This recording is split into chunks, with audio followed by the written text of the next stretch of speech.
ইউরোপীয় ক্লাব ফুটবলের উৎসব আজ। আলাদা ম্যাচে মাঠে নামছে ম্যানচেস্টার সিটি ও ম্যানচেস্টার ইউনাইটেড।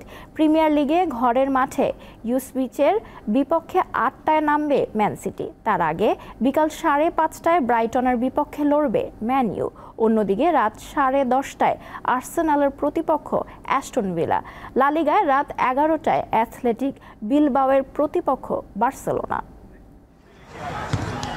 জায়ান্ট চেলসিকে হারিয়ে নতুন মৌসুমের শুরুটা দারুণ করেছে প্রিমিয়ার লিগের বর্তমান চ্যাম্পিয়ন ম্যানচেস্টার সিটি। এবার ইপসুইচের বিপক্ষে সেই জয়ের ধারা বজায় রাখার লক্ষ্য সিটিজেনদের। তবে দীর্ঘ ২২ বছর পর প্রিমিয়ার লিগের জায়গা করে নেওয়া দলটির বিপক্ষে আগে কখনোই মুখোমুখি হয়নি গার্দিওলা শিষ্যরা।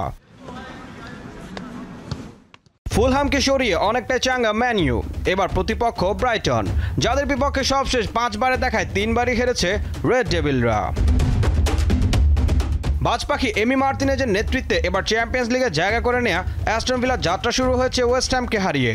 সামনে তাদের প্রতিপক্ষ শক্তিশালী আর্সেনাল, যাদের বিপক্ষে সবশেষ 5বারে দেখায় 2 জয় আর 3 হার আছে মার্তিনেজ বাহিনীর।